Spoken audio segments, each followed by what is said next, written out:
What's going down, everybody on YouTube? It's your boy Shido Concepts coming back with another video, man. I appreciate you guys for tuning in to my last video, the URGI 14.5 build versus my Mark 18 build and the difference between the two. Today, I'm gonna be giving you guys a brief overview over my Springfield Prodigy 4 1/4 versus my Glock 45.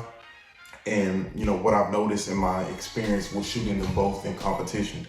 So I've been shooting competition for about the last 5 to 6 months.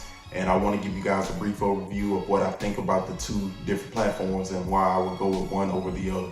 So getting into the Springfield Prodigy 4 1/4, I have a Surefire X300 Light Trigicon SRO 2.5 MOA dot and a Red Dirt DSC collab trigger size F4. Far as internals, everything else is stock in this gun. I haven't done anything as far as modifications. The only thing that I have done is polish the internals where the disconnector meets the slide, just so I can have a little bit more of a smoother action, as you can see here. And that's about it, man. And well maintained and clean this gun every time I've shot it. It's not like a Glock where I can shoot 1,000 rounds through it and not clean it whatsoever.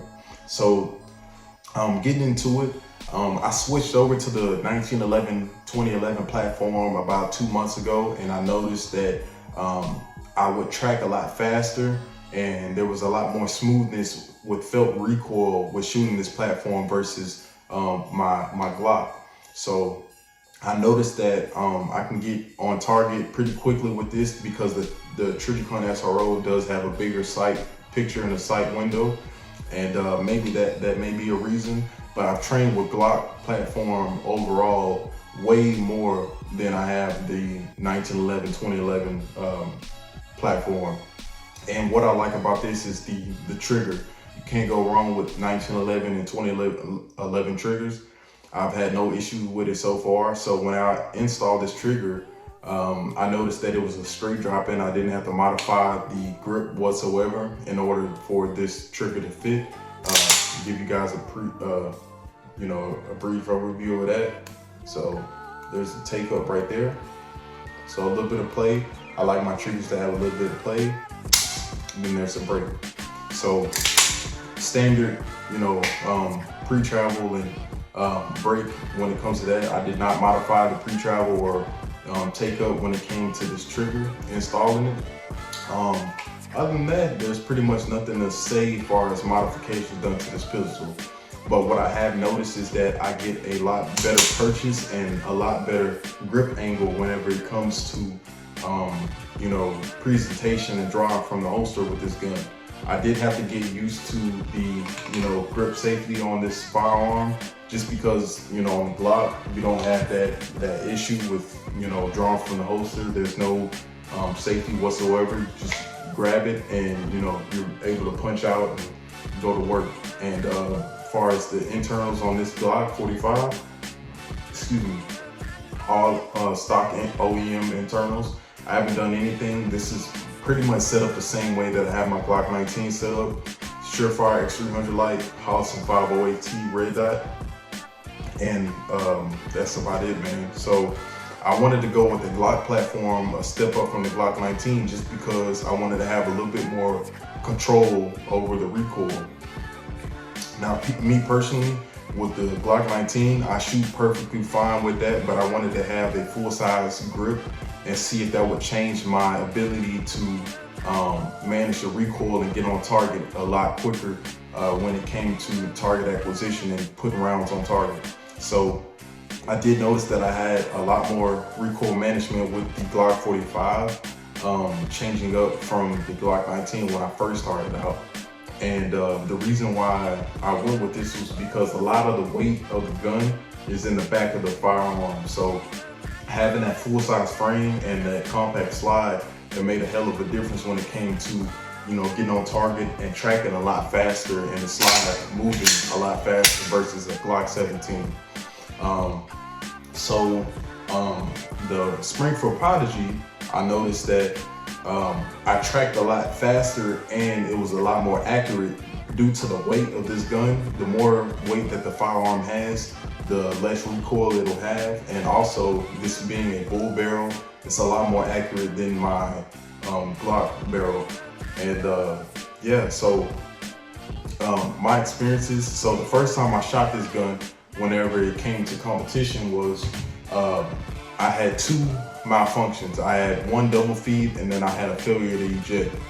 And I think that was due to the ammo that I was running through this gun. And other than that, I've had no issues with it, and I think that was partially a user error. So I was running 115 grain Fiocchi ammunition through the Prodigy when I had those malfunctions, and since then I went with the PSA AAC 124 grains, and I've had no issues whatsoever. And it's been a phenomenal gun. I don't regret getting and picking this gun up. I pretty much have it set up the way that I like it, and it can also be a competition / home defense pistol if I would like it to be. Now the Glock 45, why did I choose the Glock 45 over my Glock 19 when there's not much of a significance and difference between the two? So the Glock 19 having a compact, frame, and this having a full-size frame, I did notice that I had a better purchase, and I didn't need the back straps. And I have pretty large hands, as you can see, and this is Glock 45.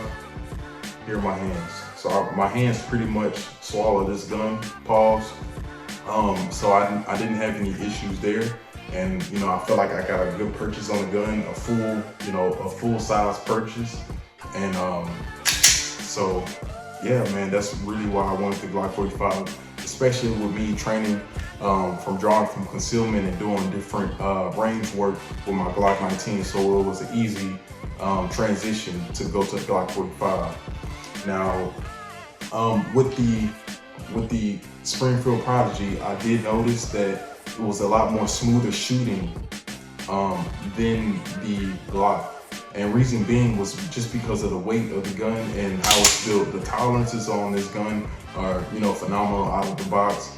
I do plan on upgrading and, getting a staccato or, maybe an Atlas or a Nighthawk or things of that nature, if God says the same, just to try out these different platforms of 2011s, because I know this is a entry-level 2011, setup. And, it's really not entry level because it is an expensive handgun coming at MSRP around $1,500. Then you add, a light and the optic, you can be well over $2,000. Now, the reason why I chose the Prodigy is because I don't conceal carry that.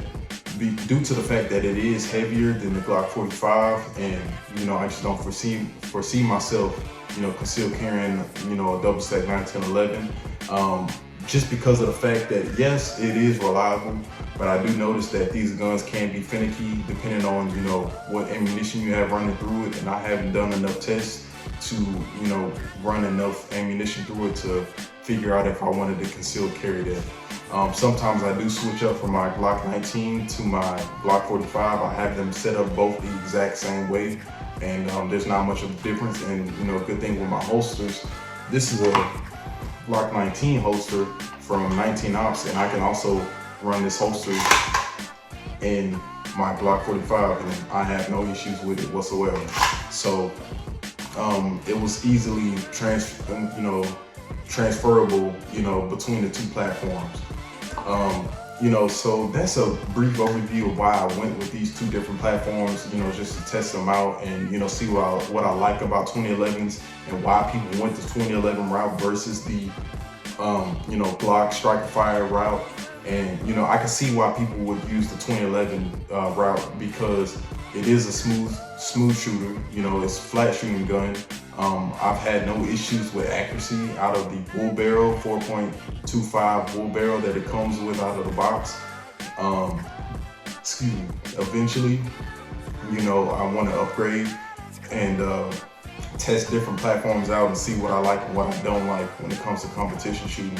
But my bread and butter, I would have to say, will be my Glock 45, just because I have more time behind this gun versus a 2011 platform.